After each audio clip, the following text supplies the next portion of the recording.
Lizzie sits at the desk, staring down at the 10 perfect half-moons littered on the olive wood surface. Then, in one swift movement, she sweeps them off and into the wastebasket, hiding them under layers of blood-stained tissue. Maybe Mama won't notice the newly jagged edges of her fingernails, or the places where the cuticles are now cracked and bleeding. Furtively, she checks each remaining stub of fingernail for pockets of encrusted blood. Some of the fingers are already swelling up. Running her tongue over the soft fuzz on her teeth, she thinks of germs and how they find new and cunning places to hide. She slides open the bottom drawer of the desk. It sticks in the same place it always does, almost too small of a gap to stick a hand through. She works patiently at the sides of the drawer, adjusting it with small, tentative movements. Eventually, it gives way in one sudden jerk, banging hard on her shin. She doesn't make a sound, but bites her lip until it turns white. Inside, the drawer is a mess of papers and old, worn-out marker pens. She never throws them away, even when there is no chance that they might ever work again. Instead, she has constructed this pen graveyard, laying them to rest amongst old takeaway menus and newspaper clippings. Reaching under the general mess, she pulls out the bottle of acetone-based nail polish remover and roll of cotton wool that live hidden there in the desk drawer that nobody ever tries to open because of the stuckness. Tipping the open bottle against a solid wad of cotton wool, she presses it to her raw and bleeding fingertips. As always, it takes a second or two for the pain to register. Sometimes she forgets that it's coming, and it hits her with an almost physical impact, draining away breath. She imagines all the ugly germs who chuckle to themselves like the ones from the toilet cleaner ads, screaming and convulsing as they are burned away by the shining purity of her repentance. Mama's apartment is a shining place. There are always fresh flowers on the table by the front door, and everything smells vaguely of bleach, covered over by layers of a smell Lizzie knows is called floral, which means flowers, even though it smells nothing like the flowers in the vase. Not at all like her dad's house, where she lives on weekends, and where he keeps the sugar in a jar labeled Masterson's, fine ground coffee since 1872. Every time she wants sugar on her cereal, Daddy says, "Are you sure you don't mean coffee, Pumpkin?" And they both laugh. Pumpkin, or Lizzie, is what Daddy calls her, but Mama calls her Elizabeth, or Elizabeth Stephanie Whitlow if she's really mad.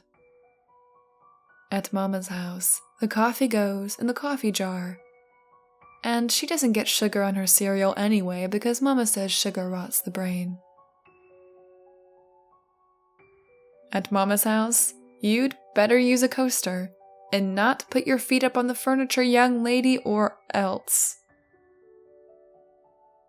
One time, when she was angry at Mama, she had yelled back, "Or else what?" And that's how she learned about the germs.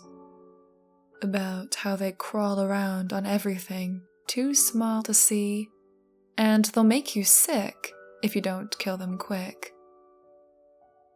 Mama's face got a strange look on it then, and she crouched down next to Lizzie, looking her straight in the eyes.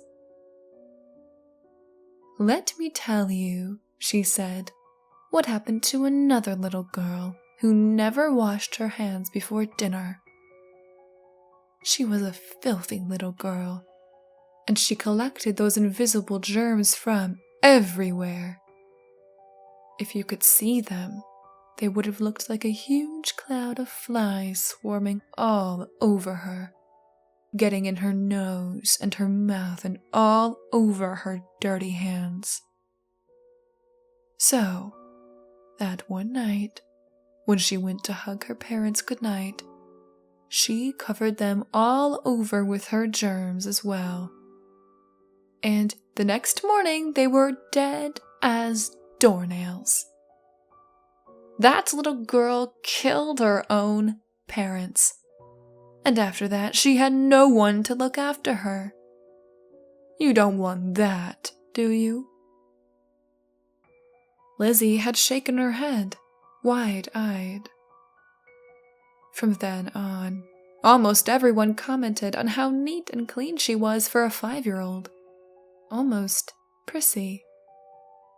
Just like her mother, they would say approvingly, looking around the neatly appointed house and smiling. But that was years ago, before Mama curled up inside herself and became hard like a stone. Before Daddy left to go live in his messy apartment on the other side of town.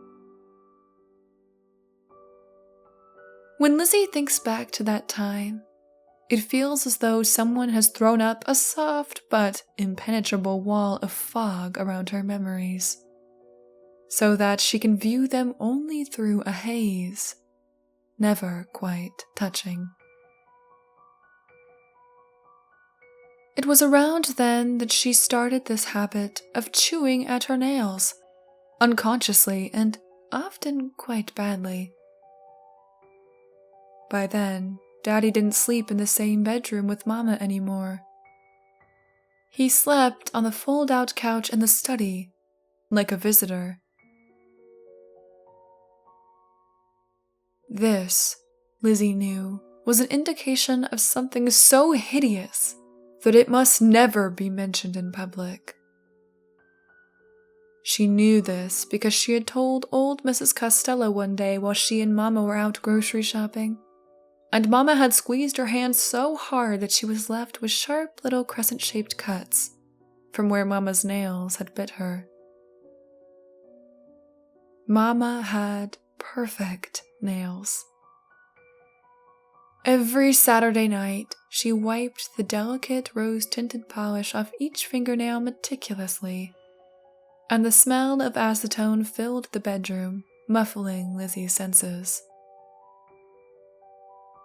She had stolen one of the bottles of remover to store in the desk drawer. Every so often, when no one was home, she opened it just to inhale the heady fragrance that came wafting out the bottle. With dispassionate precision, the little girl applies acetone to each of the raw stubs of her fingers, never making a sound. Then she replaces the cap on the bottle and the bottle in the desk drawer, gently wiggling the drawer closed. At the sound of a key in the door, she stands frozen for a second, like some small animal caught in the sudden rush of headlights, then dashes to the study window and flings it open. The noise of the city floods in, and the smell of nail polish remover floats gently out on a hot breeze. She anxiously inspects the remains of her fingernails, and then shoves her hands into her overall pockets. maybe Mama won't notice. And Daddy will come pick her up for the weekend, and they will get a chance to grow back. Oh, please, God, let them grow back. I don't want Mama to be mad.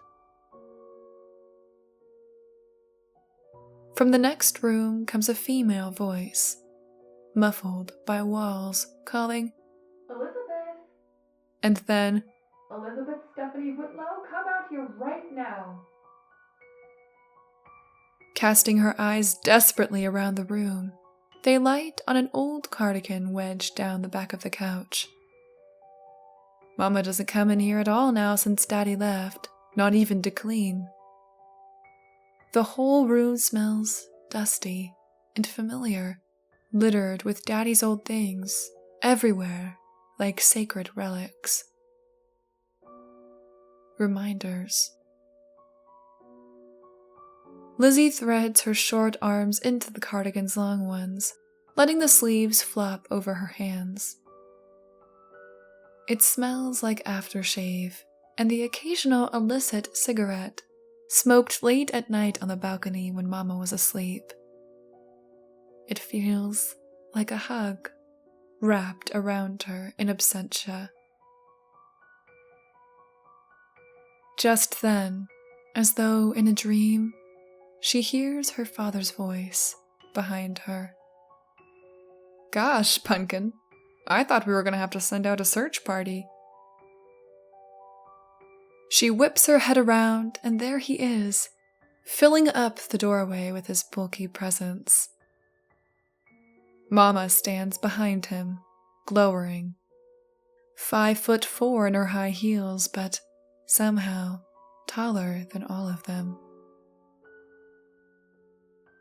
"It's time to go stay with your father, Elizabeth," she says, rolling her mouth around the words "your father" as if they tasted sour. Lizzie leaps off the couch and throws her elongated arms around her father, who picks her up and buries her in the smell and safety of his chest. Mama doesn't say a word as she picks up Lizzie's weekend bag, already packed since Tuesday night, and hands it to her. Shyly, she looks up, not knowing what to expect. What she gets is a smile and a brief, businesslike hug. But Lizzie's heart leaps because that's a lot to get from Mama. Maybe Mama has forgiven her for spilling her cereal bowl this morning, making her late for work, and now she has to clean up this god-awful mess, and why can't you pay attention to what you're doing, Elizabeth? She beams up at Mama, thankful for the warm, melting feeling spreading through her chest, where usually it is tight and sometimes hard to breathe. Daddy takes her hand in his, and they walk out the door, both of them bathed in the warm glow of Mama's forgiveness. Lizzie can almost see it spreading itself around the two of them, the way syrup rolls over and covers a pancake with sweetness. They are almost out of the door when they hear Mama's voice behind them, flat and hard. "Yes, that's right. Go. You only have her on weekends, Hank. You get to be the good guy, don't you? It's all ice cream and movies and stay up as long as you like at Daddy's mansion of fun, isn't it? And I'm the one who has to deal with the consequences. Me. I always have to be the villain."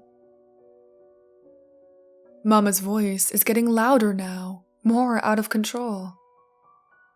Suddenly, she is there in front of them, squeezing herself against the door frame, all 5'4" of her looming right up in front of them. Her voice gets shriller and louder until she is almost shrieking, her face ugly with rage. Lizzie shrinks backwards into the wallpaper, bringing her fingers to her mouth automatically before she remembers that it will only make Mama angrier. Her father says nothing, but shoulders his way past Mama in the doorway, shoving her out of the way as though she were nothing more than an irritating yappy dog.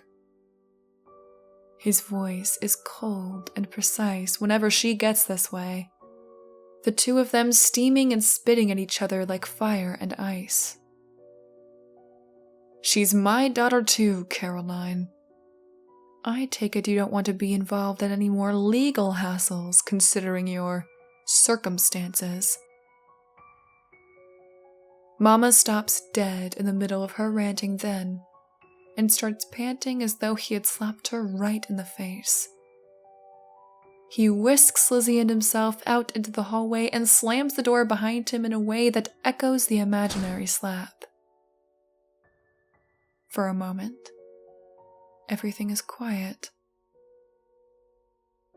And then from behind the door comes the sound of glass breaking, and Mama pounding her fists against the door in frustration. Daddy scoops Lizzie up into his arms again, and they walk down the hallway quickly before any of the neighbors can poke their heads out of the doors. I'm sorry you had to see that, Pumpkin, Daddy says, nestling her head under his chin so that his big beard tickles her and she has to laugh. Your mother, here she can feel once again the faint taste of lemon in the words, hasn't been feeling very well lately. In fact, she asked me if you could stay at my place for a while at the end of the month. She needs a little time to herself, you see. This past year has been a bit of a strain on all of us, hasn't it? Out in the street, she waits patiently as Daddy loads her weekend bag into the car and then straps her in tight. A feeling of hope swells in her chest so quickly and so mightily that she thinks she might burst. It is only after they have driven for a while in silence that she dares to give voice to that hope. Tentatively, she turns towards her father. Daddy, am I really going to come to stay with you at the end of the month? Well, yes, Pumpkin. I'm sorry I didn't ask you about it. Your mother is just very, well, let's just say I thought it would be for the best. Would you like that? Staying with me? The beaming smile on Lizzie's face says it all. 30 days of September, April, June, and November. It is a rhyme she has recently learned at school, and only just perfected. Daddy joins in from time to time, laughing when he gets the months wrong. After a few repetitions, they both have it down pat, alternating lines for greater emphasis. All the rest have 31, except February alone, which has 28 days clear, and 29 each leap year. And it's a leap year this year, says Daddy. Which means I'm going to come pick you up on February 29! She crows, just as they turn down the road that leads to Daddy's apartment.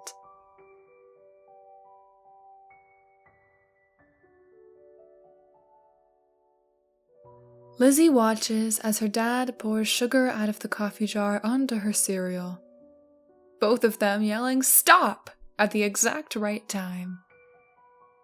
He switches on the Sunday morning cartoons and they eat their cereal right there in the kitchen, dripping milk straight onto the tablecloth. Not a coaster in sight. The sweetness of sugar is heavy on her tongue, offset by the fact that in a couple of hours she will be going back to Mama's house, until Daddy comes to get her. I'm going on a business trip for a little while, he had told her yesterday. So you can't come and visit for the next few weekends. You're going to have to stay with your mother. But when I come back, I promise we'll do something fun together. Your choice. Lizzie has already decided what her something fun will be. Mama would never let her have a pet, not even a hamster. She says that they spread worms and little insects all over the house. But Lizzie is pretty sure that her dad might maybe, probably, definitely get her a puppy, if it lives in his house, and she always makes sure to wash her hands really well before she goes back to Mama. She hasn't asked him yet, because, in Lizzie's experience, the idea of a puppy can bring more enjoyment than asking and being told flatly no. She will hold this idea puppy close to her heart until Daddy gets back from his business trip and asks her if there is something fun she might like to do. Then he will have to say yes, she is sure. She chews her cereal slowly, methodically, inspecting her nails for damage. Mama would flip if she saw them broken and bleeding. Nail biters spread filth and disease, Mama says, and the act itself denotes a lack of control. Lizzie is used to hiding her hands in pockets and mittens, safe from Mama's sight, and the wrath that follows. The last time she let slip and Mama noticed, the skin on the side of her left thumb had been almost completely chewed off, and Mama had made her hold the thumb right against the sizzling surface of her curling iron to something the wound. "That's what happens to dirty little girls," she said, her voice rising stridently above the sounds of childish sobbing. Her eyes looked triumphant then, and Lizzie knew somehow that this also was not a subject for public discussion, like Daddy sleeping on the couch. Luckily, her fingers have healed pretty well over the last few days, and she reckons it looks just as if her dad might have cut them himself with his toenail clippers. At least, she hopes so. She resists the urge to bite off a particularly irksome bit of hangnail, lurking alongside her index finger. She knows from experience that this will only lead to more snags and jagged edges, which will have to be torn off later in her relentless quest for smoothness. She rubs it idly with her thumb, watching the cartoon cats and mice chase each other furiously around the screen. Several times the offending finger hovers around the corners of her mouth, but she always remembers to bring it back down in time. Even by the time Daddy starts repacking her weekend bag, the finger remains inviolate. But when he starts looking for his car keys amongst the mess of the coffee table, it sneaks unbidden between her teeth, tongue searching for a good grip on that elusive piece of loose skin.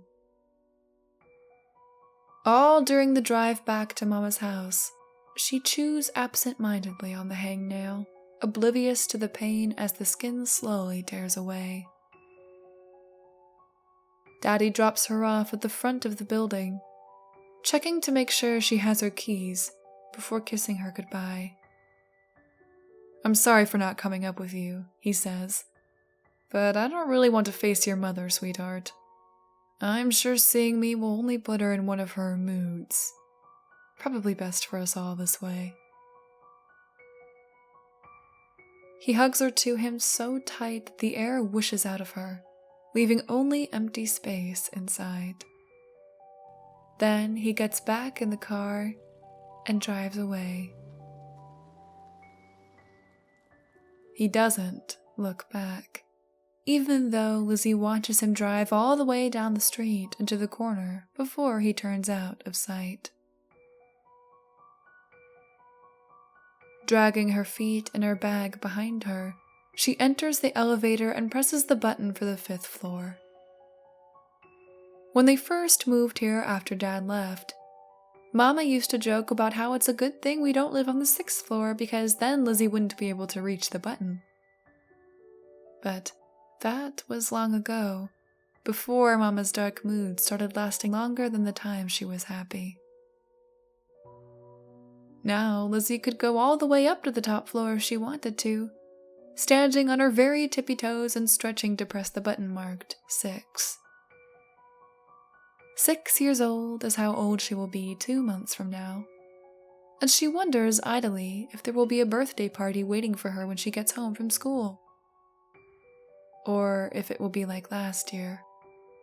Just her and Mama in the kitchen with the silence stretched thin over the good china teacups that she must not break. Or else, Elizabeth. The elevator door dings open, and Lizzie walks out into the hallway, pulling the front door key out of her weekend bag. But even before she can put it into the keyhole and turn it with a satisfying click, the door opens and Mama stands there in the door frame, blocking out the light. Usually so neat and precise with her clothing, she is wearing only an old faded bathrobe covered with stains. From somewhere inside the apartment, the smell of rotting food comes wafting out into the hallway. Mama looks tired, Lizzie thinks to herself. The light coming through the doorway falls around her head in just such a way that it makes her look like a tired angel. She barely glances at Lizzie standing there in the hallway. Then, without a word, she turns and walks back into the empty apartment, leaving the door open behind her.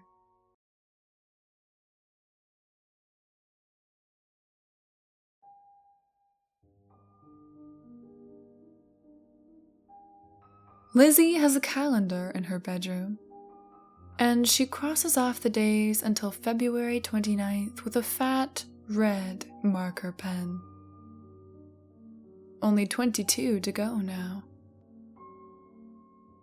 Living with Mama in her current state is starting to get exhausting. Every time she crosses the front room to get to the kitchen, she has to navigate carefully across the broken glass, from where Mama threw the crystal vase and it shattered. That must have been the noise she heard when she and Daddy left for the weekend, oh so long ago it seems. Lizzie thinks that when Mama broke the vase, she must have broken something inside herself too. She hasn't been to work so far this week. Every morning when Lizzie goes to school, she can hear Mama phoning her boss, Mr. Patterson, from the telephone in the bathroom. No. Yes, I'm sorry. The flu, yes. Don't you worry, I should be right as rain in a couple of days. But then, she always goes back to sleep.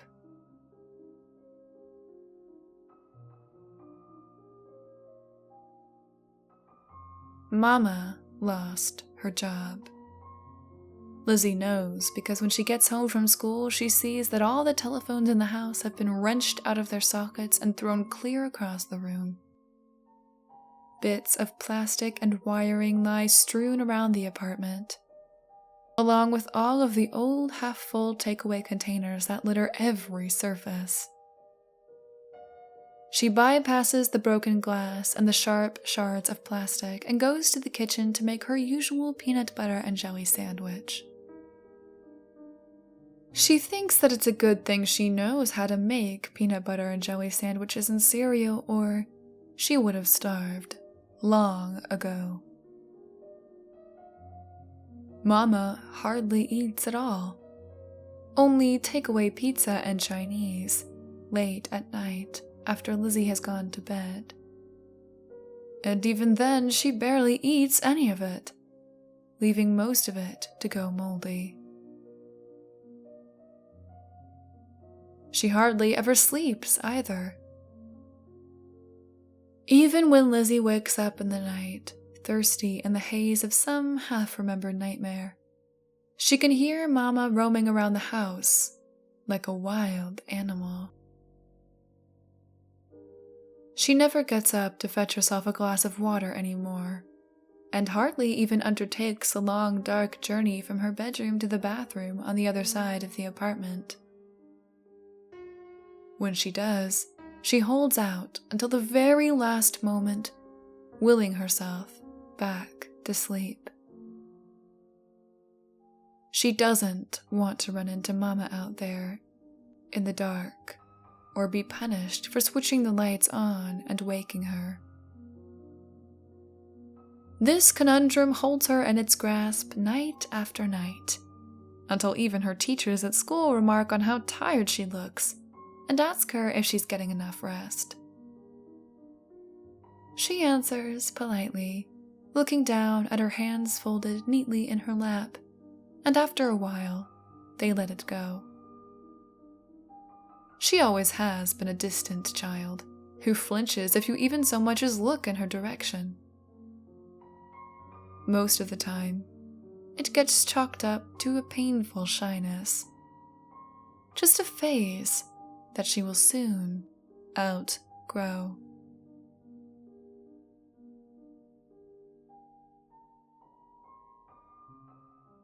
The sun is setting as Lizzie sits in her room, staring at the calendar.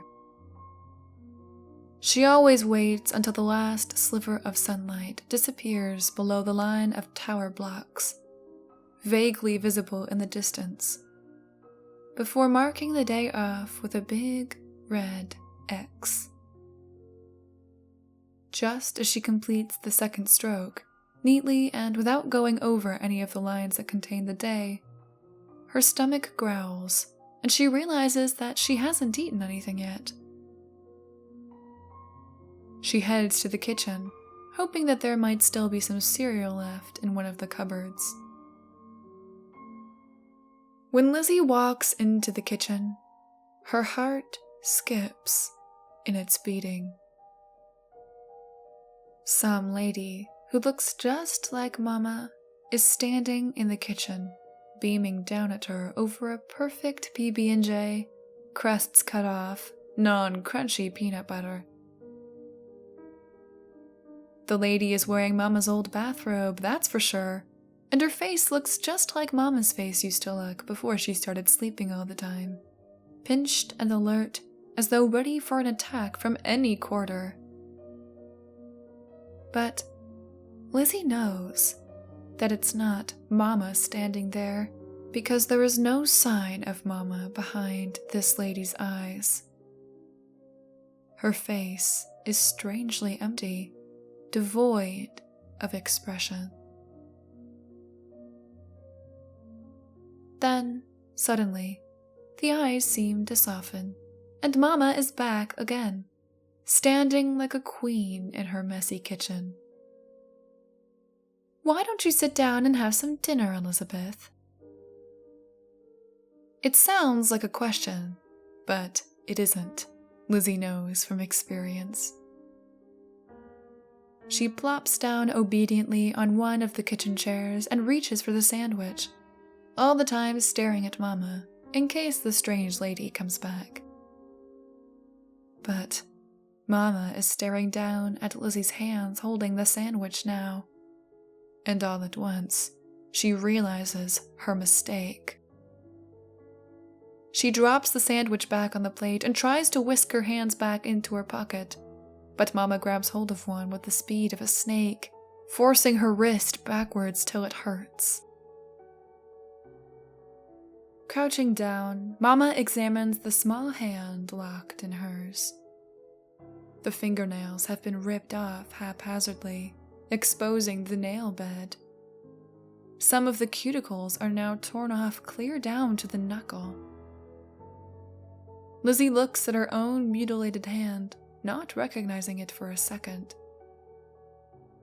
She doesn't remember doing that much damage, chewing away idly during class and while lying in bed at night, listening to Mama rove around the apartment. Mama squeezes one of her fingers hard, so that a font of pain opens up inside it. Lizzie looks in horror at the white pus draining from the infected cuticle. Do you know what happens to little girls who bite their nails? She says, squeezing harder. Lizzie feels as though she might faint from the pain, worse than acetone in an open wound. Yes, Mama, yes. They spread disease and tiny, invisible germs. Mama, please stop. You're hurting me. Please let go, Mama. I'll be better this time. I love you. I'm sorry. Oh, please, I won't do it again. Oh, Mama, please. If you really wanted to do better, you'd be doing better. Your lack of control over your own habits disgusts me, Elizabeth. But I know what's really going on here. Her face contorts into the shape of a smile, as though the strange lady who leaves behind her eyes is pulling the muscles there with no help from Mama. Then she laughs, a single, mirthless, barking laugh.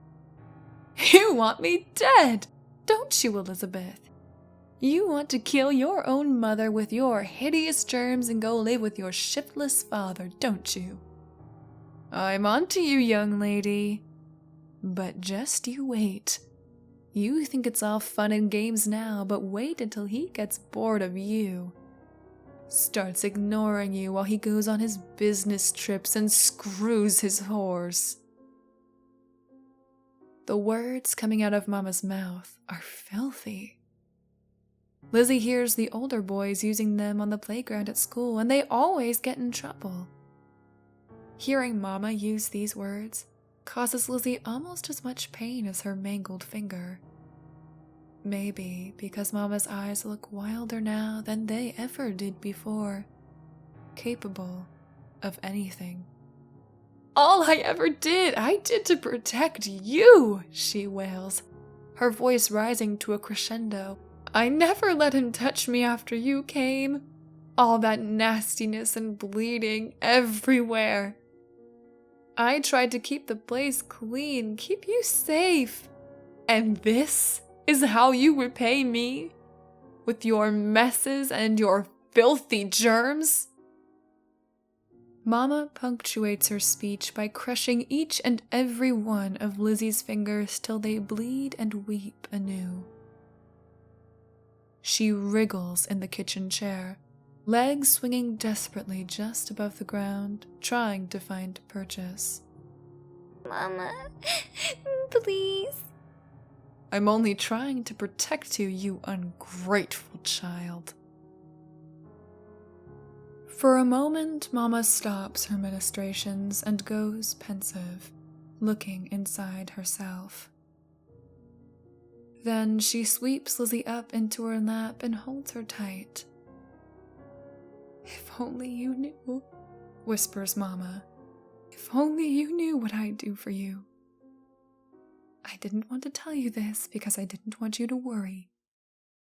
I was only trying to protect you, Elizabeth.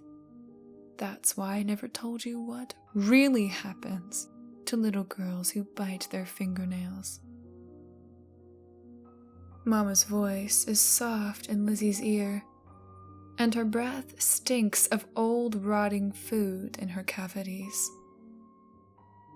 Her collarbone is sharp, clearly visible under the skin, pressing into the back of Lizzie's neck. I'm sure your father has filled your head with all sorts of nonsense about tooth fairies and the like. That's him, you know, putting that shiny coin under your pillow when it could be put to better use elsewhere. Lizzie has always suspected her father's influence in the matter. Whenever she loses a tooth at Mama's house, she knows not to even bother putting it under the pillow.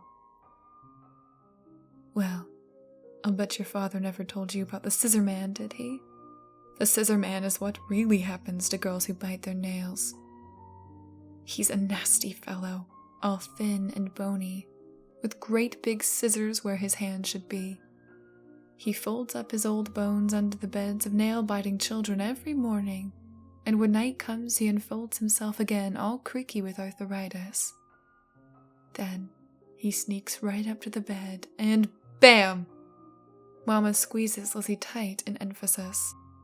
He snips those horrible germ-ridden fingers right off. He uses them to build his house, all the chairs and tables and even the beds. Imagine that, Pumpkin, she says, laughing merrily as though it's some grand joke. Sleeping on a bed made of fingers. The way Mama says Daddy's nickname makes Lizzie feel strange and sick inside. She wriggles off Mama's lap, and Mama lets her, her arms growing limp at her sides. Without even realizing it, Lizzie brings her thumb up to her mouth, then grabs it immediately with her other hand before teeth get a chance to clamp down. Eyes wide with horror, she turns to look at Mama, who is just sitting there, smiling a vacant smile. Lizzie stands, frozen, waiting to see who will come back. Mama or the strange lady? Whole minutes pass. The ticking of the old-fashioned kitchen clock grows louder and more abrasive as the long hand slowly cycles through its rotation. Once, twice, 3 whole times, and then Mama is back, from wherever it was she went.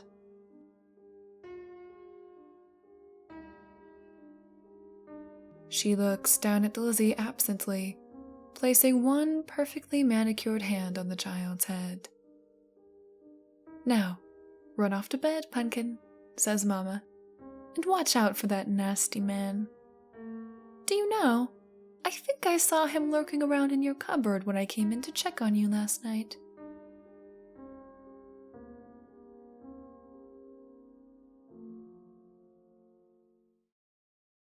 It's just the two of them.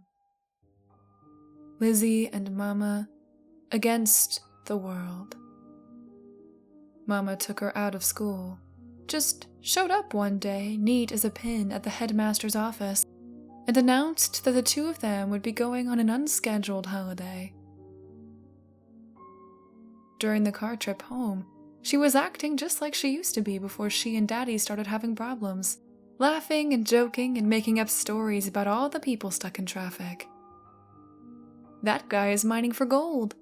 He thinks there are precious gems stashed away up there, she'd say of a particularly fat motorist with his finger shoved far up his nose. Or, that lady doesn't know it, but today's the day she's gonna win $1 million in the lottery and go live in an island paradise just like she always wanted. Lizzie is buffeted by waves of relief. She starts to think that they might really be going on a special holiday after all. That when she gets home, the apartment will be shiny and sparkling and smell like floral, and Mama will have baked cupcakes with sprinkles on them. Maybe there will even be a puppy waiting there for her.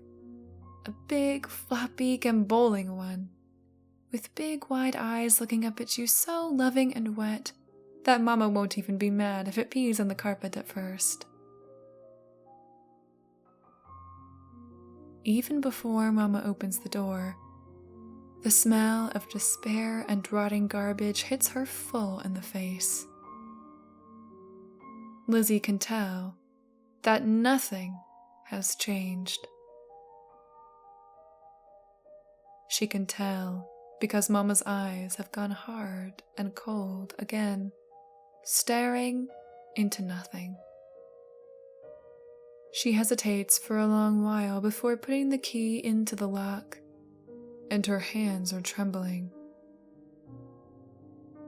Mama's fear snaps around their ankles as they go inside, and in the click of the door locking behind them, Lizzie hears the echo of oversized scissors opening and closing.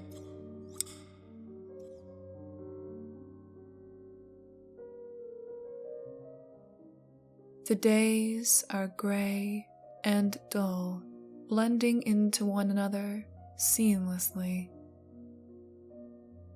After a while, Lizzie stops marking off the days on her calendar. Days don't have meaning like they used to, full of classes and meals and other things you have to know the time for. Mostly, she watches TV and tries to stay out of Mama's way. Lizzie thinks that maybe things have always been this way, and everything else up to now was a long and complicated dream. Even dreams are no longer the comforting place they used to be. Whenever Lizzie sleeps, she dreams of the Scissor Man. Often she wakes with her fingers in her mouth, teeth busily working away at a nail. She can feel him getting closer every night. Fighting to stay awake, she lies, paralyzed, listening to the creaking and groaning of the old apartment block, settling itself comfortably in its foundations. The noises have never bothered her before, but now she imagines the thin, dry arms unfolding from her cupboard, stray light glinting off misshapen hands.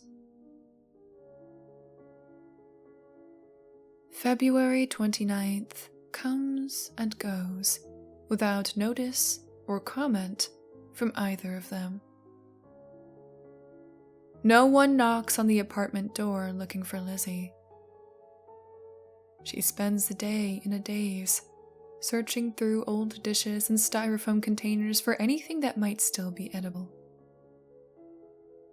She picks cockroaches and bits of mold off of the week-old slices of pizza with her usual delicate movements, her small face frowning and pinched over her task.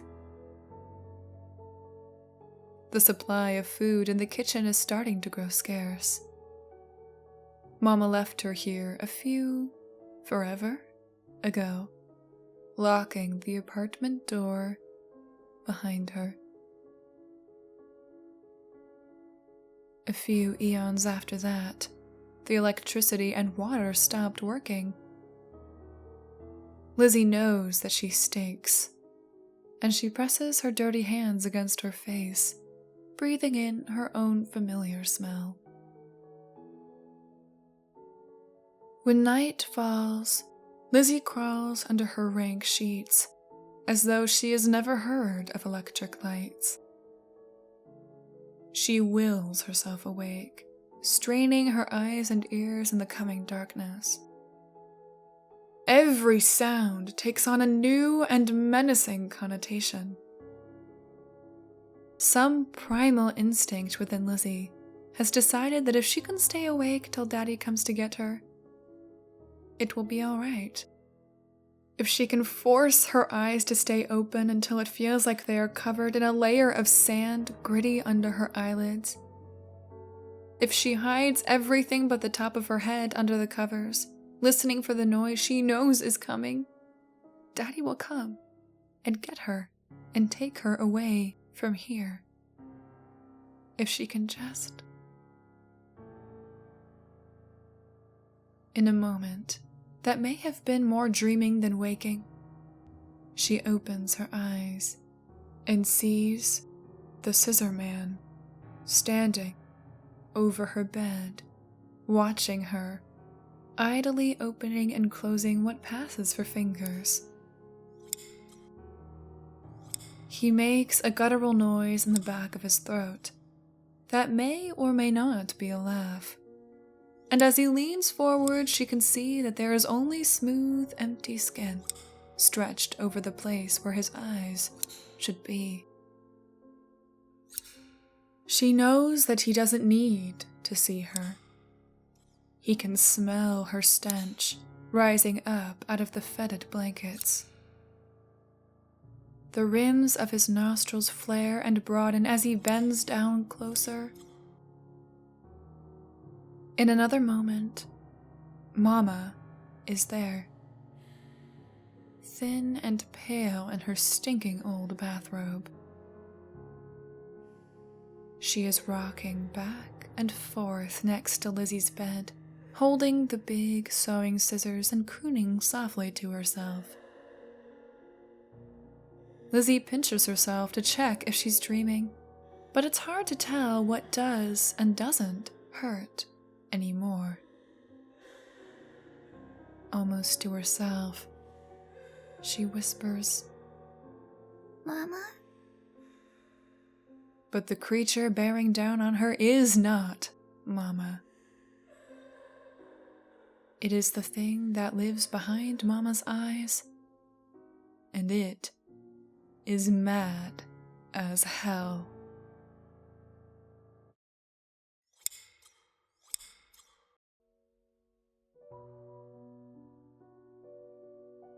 Lizzie crawls for miles and miles down the hallway.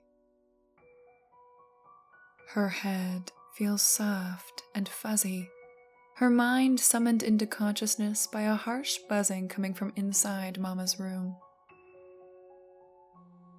Pain is her constant companion, and it lives in her now, hard and sharp.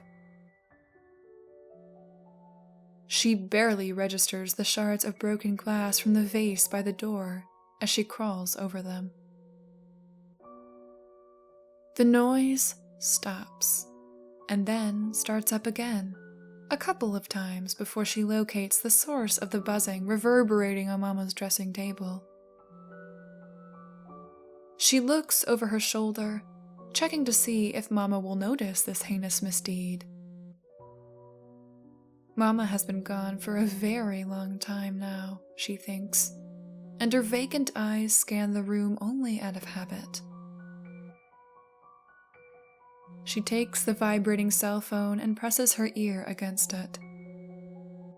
It takes some time before she can get it at the right angle, but the person on the other end starts talking before she even gets a chance to say a word. God's sake, Caroline, so what if I can't come pick up the kid for another couple days? I already told you yesterday that this is one of the most important conferences in my entire life, and if you screw this up for me, I will have to stop paying you and that brat alimony, do you hear? I don't care if Dr. Schneider says that you should spend some time at the clinic. Do you know how expensive that place is? Like pouring money down an effing drain. Just take some time and try to pull yourself together, for God's sake. It can't be that hard. Do you hear me, Caroline? Caroline? Listen here, don't you pull this stonewall routine on me. Are you even listening? Exhausted with the effort of holding the phone to her ear with her shoulder, Lizzie lets it drop. It's just the scissor man, trying to make her think Daddy isn't coming. She hopes he won't be long now. Thoughtlessly, out of habit, her hand wavers around the corner of her mouth, seeking its old, familiar comfort.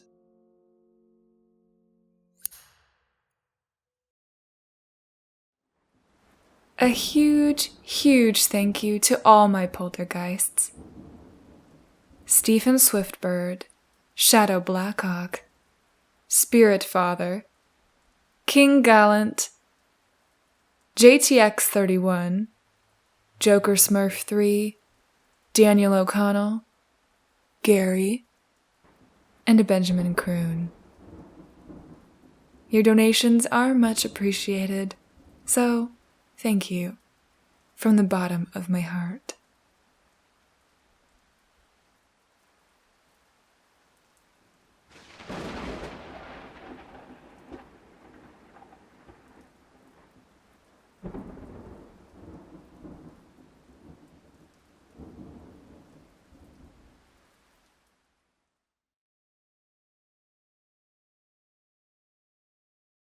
It was supposed to be such an uneventful day.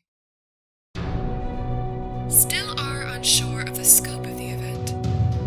Everything came to a stop, except for her heart. She began to cry and plead for someone to help her.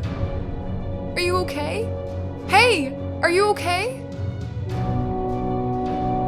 Get it off. Please get it off.